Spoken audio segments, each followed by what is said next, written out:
Hoje nós tivemos uma reunião do CNPE, todos sabem disso, com diversos itens fundamentais ao desenvolvimento nacional, nas três áreas: petróleo, gás, biocombustível.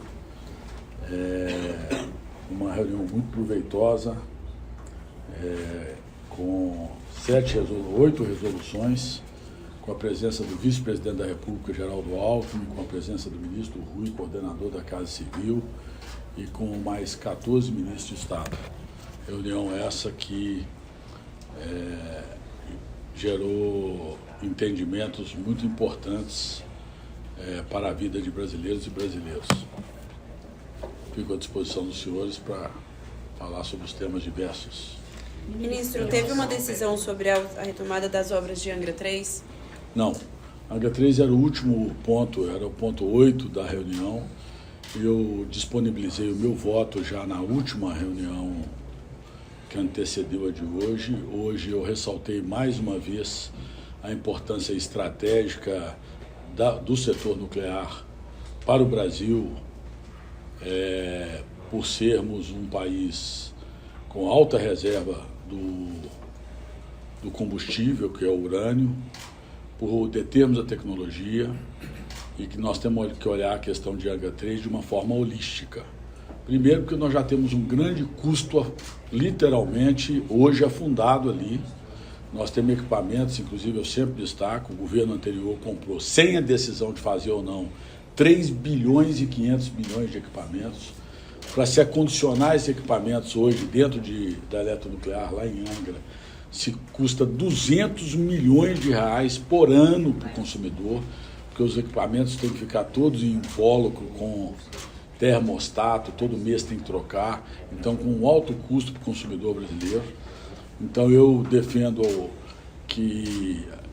a continuidade da obra de Angra 3. Ela vai ser decidida no CNPE, com uma ressalva: que a eletronuclear seja remodelada completamente para que ela seja uma empresa com musculatura suficiente a dar transparência, eficiência à gestão da obra. Hoje ela não é uma empresa que nos dá segurança para executar uma obra desse porte.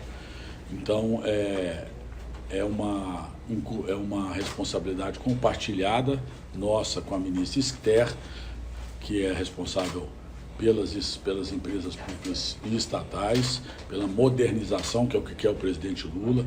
O presidente Lula sempre fala que nós temos que caminhar para a eficientização da máquina pública, por isso ele criou um ministério para isso. Importante que as pessoas compreendam isso. O presidente Lula quer uma máquina mais enxuta, mais eficiente, criou um ministério apontando esse caminho, que a gente saneie as nossas empresas públicas, e isso é diminuição do custo do Brasil, isso é diminuição da estrutura governamental e modernização, para a gente, com menor custo, prestar melhor serviço à sociedade. É um caminho que está sendo percorrido, mas a minha posição foi essa, mas o ministro Rui, devido a um compromisso assumido com o presidente de Portugal, pediu que fosse sobrestada essa pauta por uma decisão na próxima reunião. E a questão não chegou a ser debatido, então, ministro? O assunto não chegou a ser debatido, então? Não chegou. A minha posição chegou a ser colocada. Perfeito. De forma oficial. Certo. O meu voto, que inclusive pode ser compartilhado com vocês. Certo. Que aponta, tem 2 pontos em especial. Aponta que a energia nuclear, em especial agora no momento dos pequenos reatores nucleares que avançam em tecnologia no mundo, com a nossa cadeia completa aqui no Brasil, desde a mineração do urânio, a produção do combustível. Nós somos um dos 4 países do mundo que detemos essa tecnologia, que nós devemos avançar, com a ressalva de que só avançar a hora que encontrarmos um modelo ideal de gestão para a eletronuclear. Então, essa foi a colocação do Ministério das Energias. E o restante que vai votar, que vai discutir, foi sobrestado em consequência do tempo. E fica para quando a decisão? Volta para o CNPE? Eu espero que na próxima reunião do CNPE ele recoloque. sobre a eletronuclear, ministro, a questão da Eletrobras, da fatia da Eletrobras na eletronuclear, chegou a ser Aí é um debatido? outro tema, não. Esse Aí não é um foi. outro tema que está sendo tratado à parte, não tem nada a ver com Sim. a obra E ontem de não Angra teve 3. nenhum avanço nessa negociação? Não, aí vamos por pergunta. Tá, então. Qual a Para outra quando pergunta? fica a previsão Vamos falar do sobre próximo CNPE CNPE para resolver essa questão de Angra? Não tem, a data depende da conjuntura de nós encontrarmos aqui esse número de ministros. Claro que tem reuniões que a gente faz com um pouco mais de celeridade, adianta inclusive data, quando há algum tema que realmente é pulsante e precisa de uma medida mais rápida. A ministra Esther vai estudar alguma reestruturação da empresa? Ela está fazendo isso. A MGI já trabalha, o presidente da República, atento que é a todos os assuntos do Brasil, já fez diversas reuniões com os ministros de Estado, com a ministra Esther, no sentido de cada um apresentar as empresas públicas às quais são vinculadas aos seus ministérios, por exemplo, o SEASA, ao Ministério do Paulo Teixeira e muitos outros, para que a gente tenha uma visão das nossas empresas e das nossas estatais e a MGI possa intervir no sentido de eficientizar essas empresas e melhorar a qualidade do serviço prestado à sociedade. Então, o tema seria volta à assim, pauta quando a ministra Esther, quando a MGI terminar esse Não, estudo de governança. não tem nenhuma condição para voltar à pauta. Pode voltar à pauta a qualquer momento, em qualquer reunião do CNPE agora. Poderia ser um OPEP+. decreto, por exemplo, ministro? ministro, como é que ficou? Só terminando aqui. Vamos corrigir o OPEP+. Sempre colocar o nome OPEP e o nome OPEP+, em voga. O Brasil foi convidado, numa visita do presidente Lula conosco em Riad, no Oriente Médio, no Emirados Árabes, naquele momento da COP 28. A que nós fizéssemos parte da adesão à Carta de Cooperação dos Países Produtores de Petróleo. Portanto, o que nós fizemos hoje foi exatamente discutir a entrada do Brasil em 3 grandes organismos internacionais que nós entendemos fundamentais para o futuro das energias no mundo. Nós autorizamos hoje iniciar o processo de adesão à Agência Internacional de Energia. Então está aprovado, que é uma agência que nos fortalece muito do ponto de vista da transição energética, em especial fortalecendo a agenda dos biocombustíveis.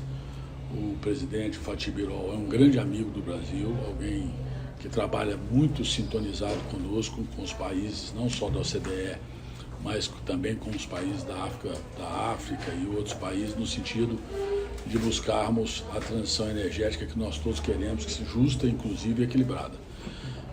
Eu estive no Emirados Árabes e também fiz um compromisso que hoje se consolida, que é a continuação do que foi suspenso no governo anterior, da adesão do Brasil na Agência Internacional de Energia Renovável. O Brasil, IRENA, o Brasil, Francesco, um italiano que é o presidente, o Brasil é o líder das energias limpas e renováveis. O Brasil é o líder da transição energética global. Ele não pode deixar de participar de um fórum, em especial nesse momento, que é importante ressaltar. O Brasil o mundo tem na figura do presidente Lula o maior líder capaz de buscar fortalecer uma governança global para a transição energética. Porque, em especial, quando as loucuras se sobrepõem à racionalidade, como é o caso que nós temos visto pelo novo presidente americano, é hora de sanidade, é hora de equilíbrio, é hora de buscar consenso, é hora de chamar a ciência e a realidade. E a realidade está posta, os efeitos climáticos estão aí, ninguém nega isso, e a negação da ciência custou tão caro aos brasileiros e brasileiras e ao mundo quando nós tivemos o Covid. E agora, se nós negarmos a ciência e a academia na questão climática, também vai custar muito caro à sociedade global. E o presidente Lula é o único líder capaz de, e isso eu estou dizendo porque eu tive com ele em diversos fóruns internacionais e sei o respeito que o mundo tem dele quando ele trata de temas transversais como esse. Meio ambiente, transição energética, paz global, Ele é o único líder ouvido quase que consensualmente pelo mundo inteiro. Ele tem esse papel. Nesse momento, a gente não pode deixar de participar, seguindo o presidente Lula e essa abertura que o Brasil deu ao mundo, porque o Brasil partia pelo isolamento, vocês todos sabem disso. A imprensa sabe até mais do que o resto do Brasil, porque sofreu muito com isso. O Brasil partia para a segregação global. Nós, com o passar porteira, com o passar boiada, íamos partir para o isolamento, inclusive do agronegócio. O agro que aplaudiu, sem consciência do que estava fazendo, o passar porteira, esqueceu que a maior parte das nossas commodities hoje estariam com restrições de exportações barreiras extremamente vigorosas, o que impediria o nosso crescimento na nossa vocação de ser o celeiro de alimentos para o povo brasileiro e para o mundo. E agora que voltou, nós voltamos a dialogar com os organismos internacionais. Então, o que ficou decidido?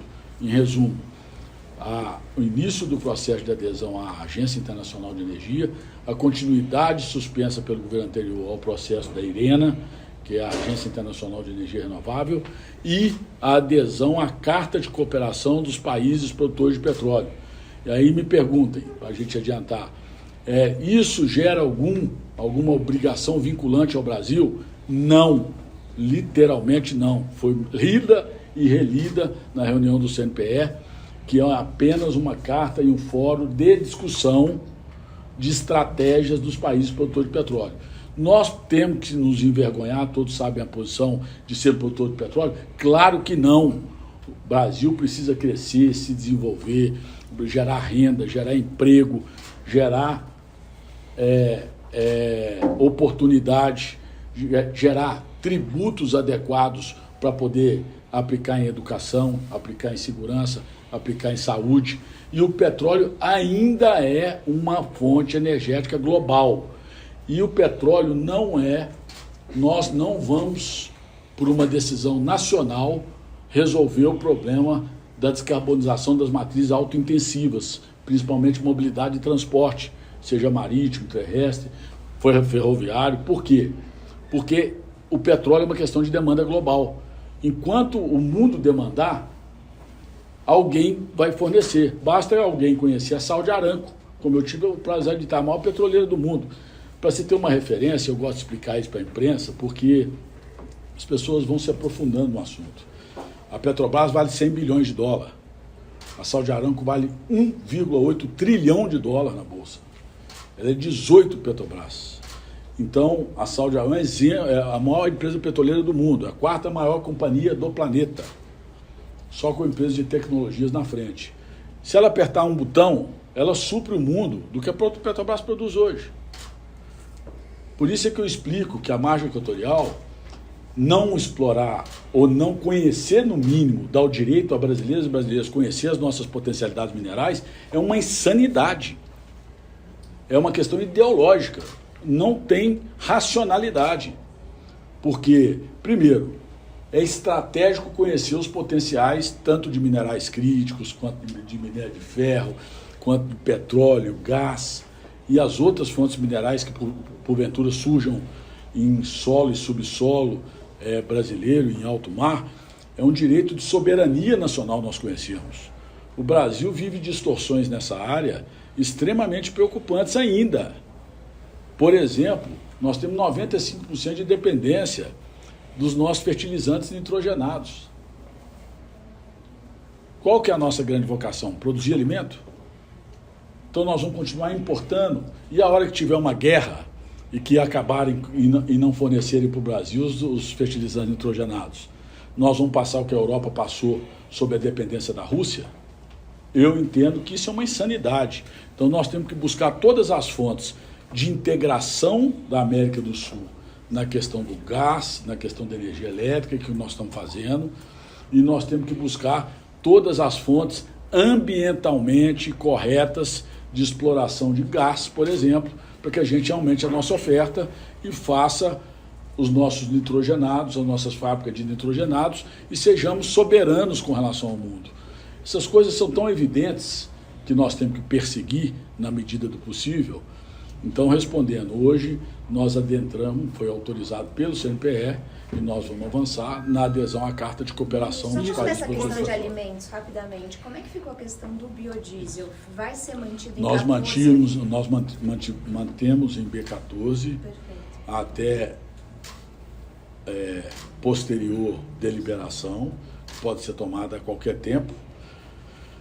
O governo do presidente Lula tem uma grande prioridade. Alimentar as pessoas de forma justa e cuidar do preço dos alimentos. Essa é uma prioridade do presidente Lula. Nós sabemos que nós sofremos um ataque especulativo há poucos dias que jogou o dólar quase a 6,20. Quis Deus e as condições internacionais ajudaram que o dólar vem caindo vertiginosamente. Então, não tem nenhuma justificativa para os preços que hoje são atrelados no mundo, porque a maior parte dos produtos, em especial as commodities, as matérias-primas são commodities, são preços, por exemplo, a soja é preço de Chicago, não é o preço do Brasil, não é o quanto o Brasil produz. Nós não vivemos no mundo globalizado, por isso que é uma contradição que o presidente Trump está fazendo. Porque o mundo resolveu lá, há mais de uma década, ser uma economia globalizada, com algumas restrições na relação fiscal de um para outro país, mas de uma forma geral é uma economia globalizada. E ele parte para um nacionalismo irracional, porque os preços da maior parte das commodities são ditadas pelo dólar, que é a moeda que controla os preços do mundo, das commodities, a Bolsa de Chicago, que define o quanto a soja do mundo vai ser paga. Então, o que eu entendo é que nós mantivemos o B14, primeiro no sentido de mantermos inclusive, é importante ressaltar isso, nós sempre dissemos que, tanto é que teve uma grande uma grande construção minha, do Ministério das Energia e minha também como ministro no Congresso Nacional, porque na época da aprovação do combustível do futuro, o setor trabalhou muito para que fixasse em lei de B15 até B25 os prazos. E eu dizia que nós nunca poderíamos fazer isso, porque senão nós poderíamos sofrer ataques especulativos graves. Porque se a lei determina que eu tenho que ter uma mistura, o setor pode estar produzindo menos do que eu preciso, o preço vai se tornar muito maior e impactar fortemente a economia. E nós conseguimos dar a liberdade do CNPE a deliberar isso. Então, nós não estamos, de forma alguma, nos afastando da segurança jurídica. Quem falar isso não está falando a verdade, até porque em todas as resoluções aprovadas até hoje, nós sempre dissemos que o aumento estaria, sim, atrelado naturalmente às questões de preço. Nós não podemos admitir, nós temos momentos que nós estamos com o biodiesel até um pouquinho abaixo, 2 centavos acima do preço do diesel, do preço do diesel fóssil. Nós todos queremos fazer a transição energética. O que eu disse aqui na reunião aqui em cima, que eu só não consigo entender os extremismos ideológicos. Porque o Brasil é líder da transição. Ninguém descarboniza como o Brasil. Agora, o custo dessa descarbonização para a sociedade brasileira tem que ser sempre nossa grande meta, nosso grande foco. Como é que nós vamos continuar nos desenvolvendo, ter um círculo virtuoso da economia, gerar emprego, gerar renda, gerar inclusão social, se nós tivermos qualquer mecanismo que atrapalhe a economia nacional. Então foi isso que aconteceu. Nós mantivemos o B14, diferente do outro governo que oscilava dentro das eleições à medida da opinião pública. Não, aqui é uma racionalidade que tem 3 propósitos. Primeiro, há muitas denúncias e nós estamos trabalhando muito fortemente para que as distribuidoras, todas, absolutamente todas, façam a mistura de forma adequada. Há muitas denúncias, inclusive públicas, de que algumas não estão fazendo de forma adequada por deficiência de fiscalização da ANP. outras não estão fazendo, estão colocando menos do que deve, e outras não estão fazendo por fraude mesmo. E nós sabemos que há um grande trabalho hoje para combater o crime organizado, para combater qualquer tipo de fraude nesse setor tão sensível que é o setor de suprimento de combustível no Brasil. Então, primeiro, nós determinamos que fosse criado um grupo de trabalho para poder achar soluções para uma ampliação da fiscalização na mistura do biodiesel, porque senão nós tem algumas, daqui a pouco nós vamos ter aquela figura do que faz com seriedade dizer o seguinte: eu não consigo concorrer, então eu não vou fazer. Eu estou pagando aqui mais caro pelo biodiesel, eu ainda tenho que pagar pela mistura, então vai começar aquela figura seguinte: quem faz pior ou quem faz menos. O Estado brasileiro tem que trabalhar na lógica contrária. Como nós vamos fazer para todo mundo fazer certo. Então, esse foi um ponto. O outro ponto é o preço, que realmente está dispare do preço do diesel. Naturalmente, eu quero aqui ressaltar que eu concordei com o vice-presidente Alckmin. Isso pode ser uma questão, pode ser não, é uma questão que o gráfico identifica muito com a carne, com outros produtos. Foi com certeza essa questão do dólar.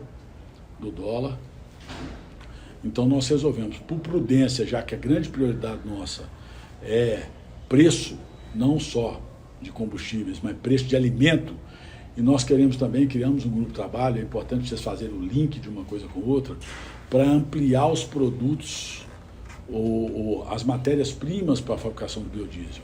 Porque hoje, a maioria esmagadora do biodiesel é produzido de soja.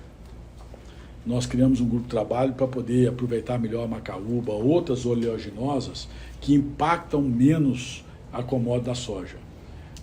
Não que a soja não continuará sempre sendo a preponderante, é claro que será, porque tem escala, mas nós queremos ampliar ao máximo outras, até porque isso inclui o espírito da criação do biodiesel pelo presidente Lula em 2003, que é o espírito da agricultura familiar, do pequeno produtor do Nordeste, do Norte, do Jequitinhonha, do Mucuri, do meu estado, de Minas Gerais, e do Nordeste brasileiro, produzindo em pequenas propriedades oleaginosas que são produtos fundamentais. Mas então, para a gente certificar que não está tendo nenhum impacto também no óleo de soja, no alimento, a gente simplesmente manteve até o posterior da liberação. O nosso governo, volta a dizer, tem uma prioridade: preço de alimento na mesa dos brasileiros e brasileiras. O presidente Lula é alguém que, pela sua sensibilidade social, política, humana, pela sua história de vida, ele não pensa em outra coisa que não garantir dignidade a todas as brasileiras e brasileiros. É um grande sonho que ele persegue e conseguiu avançar muito durante seus mandatos e, infelizmente, retroceder nos últimos anos. E todo o esforço do governo tem que ser focado nessa prioridade do presidente da República. Então, a prioridade número 1 foi a gente, em todos os ministérios, se certificar de todas as medidas que nós possamos tomar para minimizar impactos no preço de alimentos. Então, foi um dos pontos que nos levaram a sermos conservadores no aumento. Se isso vai e que tamanho vai ter de impacto, nós não vamos conseguir nem aquilatar. O porquê? Porque eu acredito muito que nós estamos voltando à normalidade, porque o dólar está caindo, o Brent caindo. Rapidamente nós vamos ter aí possibilidade da Petrobras reavaliar os seus preços, claro, dentro do interesse da companhia, dentro da sua governança interna. Então, nós estamos vivendo um momento, o Brasil vive um momento auspicioso, um momento que nós todos temos que aproveitar. Tem um presidente da República que trabalha 12, 13 horas por dia, que lidera uma equipe. A política pública hoje é discutida ponto a ponto, como os senhores estão vendo aqui hoje. Não tem aquelas loucuras de viver de narrativa. Nós vivemos de trabalho, de resultado. E eu tenho absoluta certeza que esse trabalho e esse resultado vai fazer com que o presidente Lula possa governar o Brasil até 2030. Ele sobre o PEP+, só tira a dúvida, é a carta dos... Carta não é o PEP+. A OPEP+, a OPEP Plus criou um fórum que que países produtores aderem a uma carta de cooperação em países produtores de petróleo. É um fórum da OPEP+. É um fórum da OPEP+. É isso que Isso, eu você tenho falou duas bem. perguntas. Primeiro, o que significa na prática a adesão à OPEP+, a essa carta? A mesma... pode falar. E o outro ponto é algumas entidades ambientais criticam que essa decisão vai no caminho de combustíveis fósseis no mesmo ano em que o Brasil cedia a Conferência do Clima da ONU. Isso não seria uma contradição?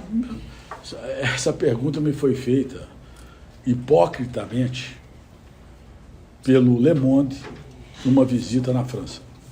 A França não tem uma gota de petróleo e tem a 4ª maior petroleira do mundo. Explora petróleo, inclusive no Brasil. E faz um discurso ambientalista irresponsável. Nós somos produtores de petróleo. Nós temos essa riqueza. O nosso povo precisa de emprego, renda, recurso para a saúde e educação. Então, os ambientalistas, que têm todo o meu respeito, eu também sou um ambientalista. Eu também defendo a preservação do meio ambiente.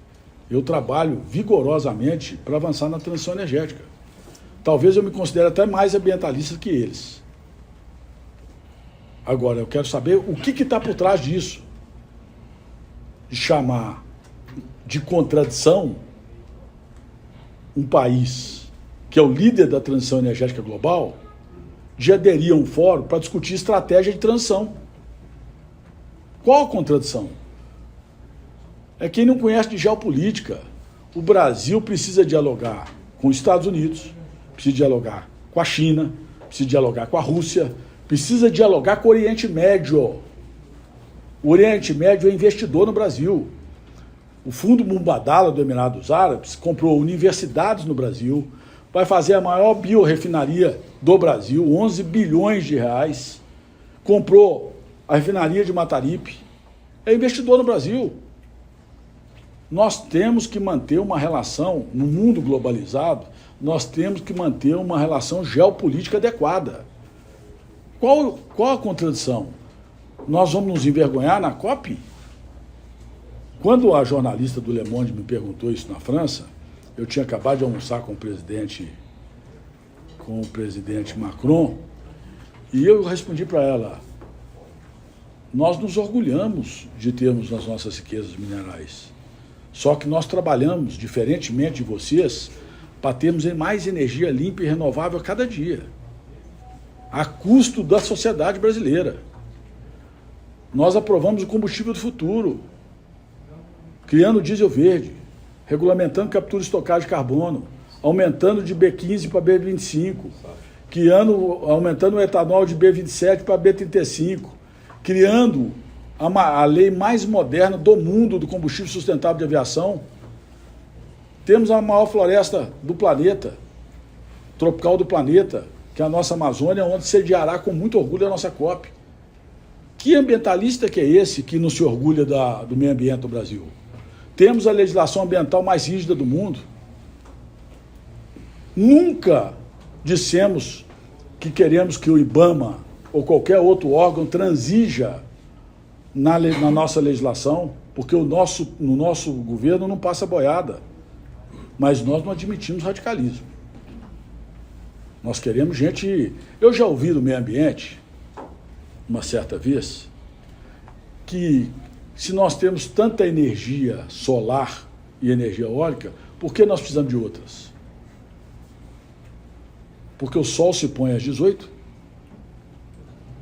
e eu quero até poder armazenar o sol com o leilão de baterias, que nós vamos ser um dos primeiros países do mundo a promover agora, dentro dos próximos 60 dias. Então o sol não vai se pôr às 6, vai se pôr às 10, e com a tecnologia chegando às 11, meia-noite, as energias intermitentes vão passar a ser energias mais seguras.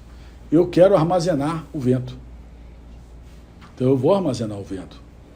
A eólica, o que ela produzir durante o dia, eu vou poder, nas baterias, quando elas tiverem custo-benefício para a sociedade, eu vou poder fazer com que o vento, na hora que o vento pare, as baterias garantam o sistema. Porque como é que funciona a eólica? Normalmente nós produzimos entre 9 e 11 gigawatts de energia eólica à noite. Teve dia que a gente produz 2. E se eu dependesse disso? Se o sistema dependesse disso? Senhores e senhoras e a sociedade brasileira iriam admitir a geladeira desligar e no outro dia está tudo estragado? Então as pessoas têm que ter responsabilidade. As pessoas têm que se aprofundar para poder falar de um setor tão complexo. Eu já vi de ambientalista isso. Por que outras energias? Por que fazer reservatório? Por que fazer PCH? Por que ter térmica? Se nós não tivéssemos um parque térmico, o governo anterior teve que contratar, por falta de planejamento, quase 40 bilhões de um parque térmico, inclusive parque térmico internacional, para colocar no Brasil, para socorrer o Brasil de uma crise hídrica. Nós tivemos à beira do precipício de parar o Brasil em 2021. Todos os senhores participaram disso. Quem salvou? Não foi só o nosso parque térmico aqui no Brasil, não. Parque térmico trazido, inclusive, de fora. Está lá a KPS. Ontem eu sobrevoei com o presidente Lula, saindo de Angra para Santa Cruz, de Santa Cruz para o Rio de Janeiro. Sobrevoamos, inclusive, aquele parque térmico que foi montado pelaquela empresa turca lá na costa brasileira. Ou seja, o setor elétrico é um setor extremamente complexo, a nossa pluralidade energética é a nossa força, e a nossa pluralidade energética perpassa também pelos combustíveis, biocombustíveis, combustíveis fósseis e minerais para transição. Isso tudo é um conjunto que quem se aprofunda e tem o interesse de aprender, vê com mais facilidade o que a gente está podendo fazer. A engenharia equatorial passa pelo CNPE, o ministro disse uma nota recentemente. Não passa pelo CNPE. A relação da margem equatorial é a relação de uma empresa estatal com um órgão público. Tem nada a ver com há uma decisão política. Vamos separar as coisas para ficar mais claro. Há uma decisão política de que nós devemos conhecer as riquezas da margem equatorial? Isso já foi repetido pelo presidente da República. Foi falado por mim há 2 anos que eu venho falando isso. Há um consenso nesse sentido. Agora, o consenso, ao contrário do que parte da imprensa também divulga, e não divulga a realidade, ninguém está dizendo que nós queremos que o IBAMA transija 1 milímetro sequer no cumprimento das obrigações de quem for fazer as pesquisas. Só não pode ter uma decisão de que eu não vou fazer por uma questão ideológica. Está na hora de virar essa página. É um absurdo sentar na mesa com o IBAMA e ele não apontar o que falta. Porque a Petrobras entregou tudo o que o IBAMA pediu. E se há uma decisão de se fazer, o porquê não fazer, é que eles que têm que explicar. A empresa, ao invés de perguntar a margem equatorial, com todo respeito, para o ministro das Energias, devia perguntar para o IBAMA. Porque se está faltando alguma coisa. Olha, está faltando alguma coisa que a legislação exige? Porque nós temos uma legislação a ser cumprida. Fora da lei não há salvação. Mas ninguém precisa fazer nada fora da lei, nem a menos, nem a mais. Então, se há uma decisão política, que haja uma decisão técnica. Se for negativa, que aponte o motivo da negativa. Só isso. É tão óbvio na minha cabeça, eu acho que eu sou muito cartesiano, que aí a gente fica criando um monte de fantasma, aí vem os críticos da imprensa, porque o presidente Lula está atropelando, o ministro está atropelando. Quem está atropelando é o quê? Pedir uma decisão legal de um órgão público. Alguém aponta que qualquer um de nós chegou e falou assim, abre mão desse requisito aqui que está na lei, aí nós estaríamos atropelando. Nós queremos que ele nos dê o seguinte, olha, falta um helicóptero, falta um navio, falta mais um hospital de fauna, falta mais uma prevenção. Agora, não pode falar que não vai fazer, ou não pode enrolar. Tem que dar resposta. É um órgão público, comandado pelo presidente da República. E quem está sentado naquela cadeira devia ter a consciência que o cargo é do presidente da República. O lado prático da adesão ao PEP é o mesmo da Irene e o mesmo da IA. Participar de fóruns de discussão da economia, das energias no mundo, para fortalecer a nossa segurança energética no Brasil, abrir novos mercados para os nossos biocombustíveis, saber o que está acontecendo na transição energética global e, com isso, o Brasil ter uma inserção geopolítica maior, construindo mais robustez para a economia nacional. Sim, objetivamente isso. Nós vamos dialogar com a Agência Internacional de Energia, que é sediada na França, vamos sediar na Agência Internacional de Energia Atômica, que nós já somos integrantes, que está na Áustria. Essa plataforma de discussão, Carta de Cooperação, que também é na Áustria, e a IRENA, que é Emirados Árabes. A IRENA nos Emirados Árabes. IRENA, num país eminentemente produtor de petróleo. A Agência Internacional de Energia Renovável. O que quer dizer que o Oriente Médio sai na frente. Eu quero aqui dar um testemunho. Eu fiquei impressionado, mais do que isso. Tive a visão clara da importância das nossas alianças com o Oriente Médio. Hoje o ministro Haddad, inclusive, está lá, desde domingo. Eles pensam como a gente, eles são o equilíbrio, principalmente a Arábia Saudita, Bahrein, Emirados Árabes, eles são o equilíbrio para o Oriente Médio do ponto de vista da paz ali regional, que nós somos para a América do Sul e aqui nas Américas. Eles têm uma economia extremamente vigorosa, exatamente por causa do petróleo, e estão fazendo a transição energética como ninguém. Eu sobrevoei uma usina fotovoltaica de 30 quilômetros por 30 quilômetros.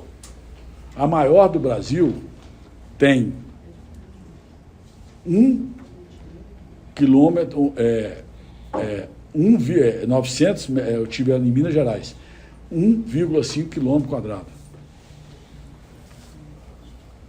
Que é uma usina da Atlas, que graças ao nosso setor interligado, sim, Sistema Interligado Nacional, os 900, quase 1 gigawatt, 1.500.000 placas solares. Graças ao nosso sistema, ele produz lá, e o PPA dele, que viabilizou essa construção, lá no norte de Minas, que é um sol que tanto castigou aquele povo, hoje é uma grande fonte de energia e de economia. Cidades ali vivem praticamente do ISS dessas usinas. Ele vendeu para uma mineradora a maior do mundo de alumina, que é a Hidro, lá no Pará. Tem um PPA da Hidro e ele gera energia em Minas Gerais e manda energia para a Hidro pelo nosso sistema. Então nós temos que nos orgulhar da nossa matriz energética e orgulhar principalmente de tantas políticas públicas que nós fizemos nesses 2 anos.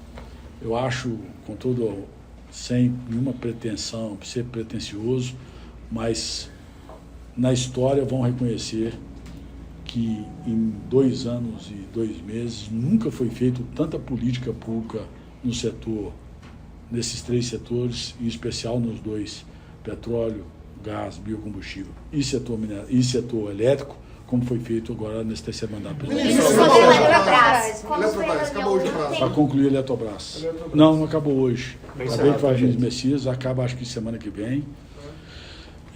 Eu sou e serei sempre um grande crítico ao modelo de privatização, ao modelo de capitalização que foi implementado no governo anterior. Deram de graça um grande patrimônio de brasileiros e brasileiros para o setor privado. Porém, esse é o status quo que nós encontramos. E eu entendo que, por segurança jurídica, por boa relação com os investidores privados, porque isso é necessário a uma economia, a uma economia que quer crescer, que quer mais investimento. A gente defende, eu sou daqueles que defendem o Estado necessário. Nós temos que ter investimento privado, porque o Paulo Guedes defendia o Estado inexistente, ultraliberal. Eu defendo o Estado necessário, nunca o Estado inchado. O Estado necessário é aquele que sabe, conhece a realidade das diferenças sociais que nós temos no Brasil e defende investimentos públicos para resolver problemas de estradas que não têm viabilidade para concessão, para resolver problemas de saúde, problemas de educação, problemas de fome, miséria, para resolver problemas que constitucionalmente é dever do Estado. E que o privado não vai lá dar de graça. Mas todos nós temos consciência que a mola propulsora dos investimentos no Brasil são os investimentos privados. E fazer o acordo com a Eletrobras é uma excepcional sinalização de que nós somos o governo do bom senso, do diálogo e da construção. Claro, mesmo indignados com o que foi feito, a gente entende que tem que avançar, porque foi feito, foi aprovado pelo Congresso Nacional, virou uma lei, e fora da lei não há salvação. Então é bom separar essas duas coisas. Então eu defendo que aconteça, eu sou um voto na mesa para que a gente avance, eu tenho muita confiança que vai acontecer. Eu acho que nós estamos caminhando agora para questões mais de detalhe, mas só a finalização da mesa de negociação é que vai fazer consolidar ou não. Eu já vi tanta coisa estar tão pronta e voltar atrás na vida, então eu quero, com prudência, mas não podia deixar de registrar a minha visão de que eu acho que nós avançamos muito nesses 2 anos. Eu acho que a conciliação é o melhor caminho. Eu acho que tem que estar comprovadíssimo a vantajosidade para o poder público, para brasileiras e brasileiros. Nós não podemos titubear em que fique claro a vantajosidade para brasileiros e brasileiros. A verdadeira vantajosidade é se a gente conseguisse estatizar. Mas como isso, nós sabemos que os mecanismos, inclusive de trava, colocada naquela maldade que fizeram com brasileiros e brasileiros, que é o tal da corporation de capital pulverizado, onde o Brasil tem 44%, mas só tem direito a voto a no máximo 10% das ações, ou tem um voto. Só tem um voto. E é isso que nós estamos pleiteando, aumentar a participação dos nossos conselheiros, para que a gente tenha voz ativa na empresa mais estratégica do setor elétrico do Brasil, e eu tenho certeza que nós vamos avançar, vai dar uma vantajosidade grande para a sociedade, para o poder público brasileiro, consequentemente para a sociedade brasileira, restabelecendo minimamente a excrescência que foi o modelo de privatização da Eletrobras. A Eletrobras vai sair da eletronuclear? A Eletrobras não tem o posicionamento de sair da eletronuclear? Não, ela não tem possibilidade dela sair da eletronuclear, porque ela não tem mecanismos para isso. O que está sendo discutido é outras questões. Ministro, o senhor me desculpa, mas com os termos usados, eu ainda não entendi se o Brasil aderiu ao OPEP+, ou não. Aderiu à Carta de Cooperação criada pela OPEP+. Não. Carta de Cooperação de Países Produtores de Petróleo, criado pela OPEP+. É isso. Pessoal, obrigado. Ministro, uma pergunta sobre o Obama. O Obama determinou a Norte Energia a manutenção do nível do reservatório de Belo Monte no trecho de vazão reduzida até o fim do defeso em 15 de março. Só que a ANEEL está dizendo que isso vai interromper aí uma geração de 2.400 megawatts. Tem isso até o início do defeso? Cadê o Gentil? Até o fim do defeso, em 15 de março. Foi só até o fim do defeso? Não. Porque me falaram que não. Me falaram que era suspensão por tempo determinado. Então eu tenho que ver. Agora, eu, de qualquer forma, acho o seguinte. Acho que Belo Monte deveria ter sido feito. Belo Monte foi uma grande conquista, foi uma corajosa e grande conquista feita pelo governo do presidente Lula. Se o presidente Lula não tivesse enfrentado, como nós estamos enfrentando margem equatorial, eu quero fazer um paralelo, tivesse enfrentado a questão de Belo Monte, Geral e Santo Antônio, hoje não teria segurança energética no Brasil. E não teria segurança energética barata, porque uma das energias mais baratas que entra no sistema é a energia de Belo Monte. R$200, em média, R$200 o megawatt. Então, conquistas do governo do presidente Lula. Então, o que eu entendo? Caiu uma torre, com as informações que eu tenho, caiu uma torre que era transmissora de Belo Monte. Ficamos quase 30 dias com vazão reduzida, geração reduzida por falta de transmissão. Restabeleceu essa torre. Naturalmente tem que restabelecer a produção de energia para todo o Brasil. Por quê? Porque qual a energia que substitui a restrição que o IBAMA quer impor? Você sabe qual a energia? Térmica. Quanto custa a térmica e quanto custa a hidráulica? Ambiental e economicamente e financeiramente.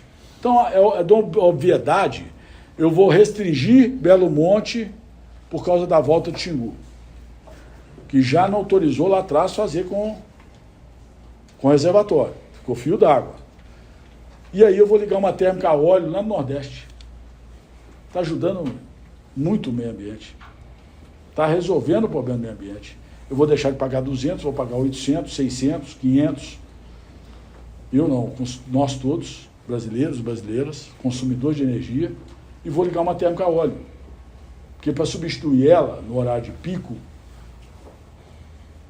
ou você tem a energia de Belo Monte, ou você tem térmica. Aí pode ser a gás, pode ser a óleo. Normalmente, quando você precisa de um ramp-up rápido, são as térmicas a óleo do Nordeste. Por isso nós vamos fazer o leilão de transição energética. Porque a maior parte das usinas a gás, elas não têm ramp-up alto. O ramp-up dela é mais lento. E quando você tem uma emergência no sistema, tem poucas usinas no Brasil e tal. Então nós estamos estudando para ver quais usinas, que tem que ser o mínimo possível, a gente precisa de outros combustíveis.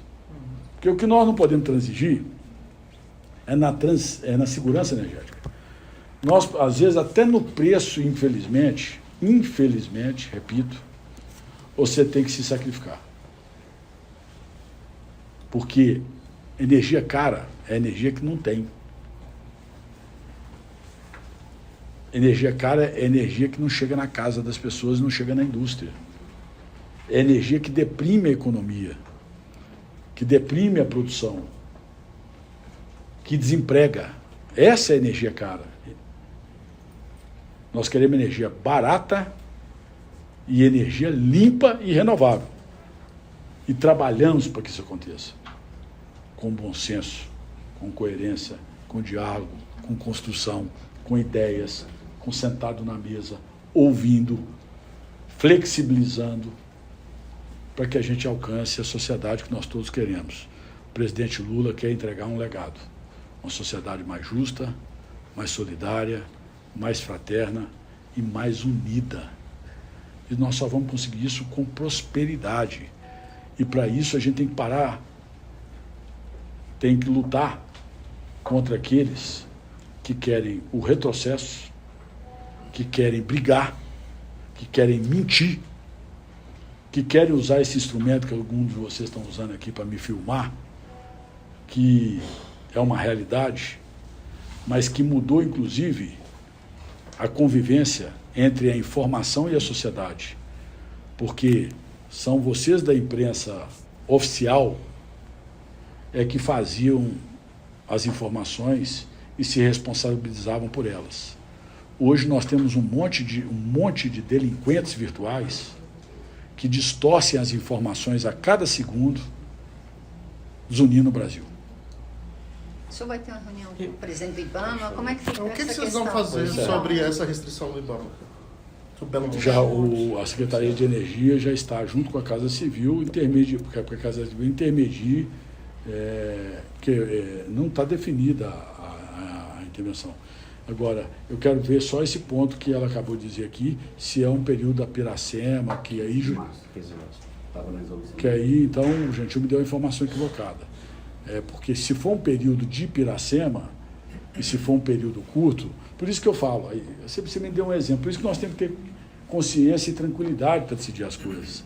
Porque muita coisa, eu sou contra óleo diesel, eu sou contra carvão, eu sou contra isso, eu sou contra aquilo. Você tem que explicar por que você é contra. É porque é mais caro? Qual o impacto social? Qual o impacto econômico?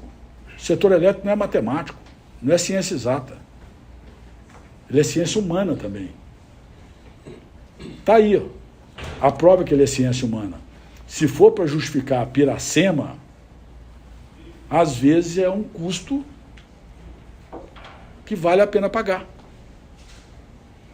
Tem que ser resolvido no governo. Essa é a prova cabal que a imprensa deve se debruçar sobre ela para ter cuidado para criticar quando a gente está contratando uma matriz. Qual o impacto disso social? O que isso representa para a vida das pessoas ou para a vida das pessoas que vivem naquele lugar, pelo menos? Às vezes a gente, se for o período da Piracema, às vezes a gente tem que avaliar, é 15 dias, é 20 dias. Agora, se for diminuir ou mudar o hidrograma, eu sou absolutamente contra mudar o hidrograma. Primeiro que você quebra a companhia e quebra os acionistas que estão lá. Segundo, que você joga energia limpa e renovável fora. Você joga um custo brutal que o brasileiro pagou pela usina. Está pronta. Então não tem coerência você fechar Belo Monte. Agora, não, vamos pagar mais caro aqui, porque nós temos aqui tantas espécies de peixe que vão alimentar o povo daquela região, que estão, e falta 15 dias ou 20 dias. Não vejo, tem que sentar na mesa, fazer essas contas, né? Devia ter me apresentado dessa forma, e aí a gente toma uma decisão madura, uma decisão de governo. Mas foi muito bom o exemplo que você deu, falando de Piracema, para que a imprensa toda se aprofunde quando a gente tomar alguma medida que perpassa, às vezes, do setor apenas matematicamente do setor elétrico, por uma questão também social. Tem muitas coisas que socialmente têm que ser avaliadas quando se trata de um setor tão complexo. Obrigado.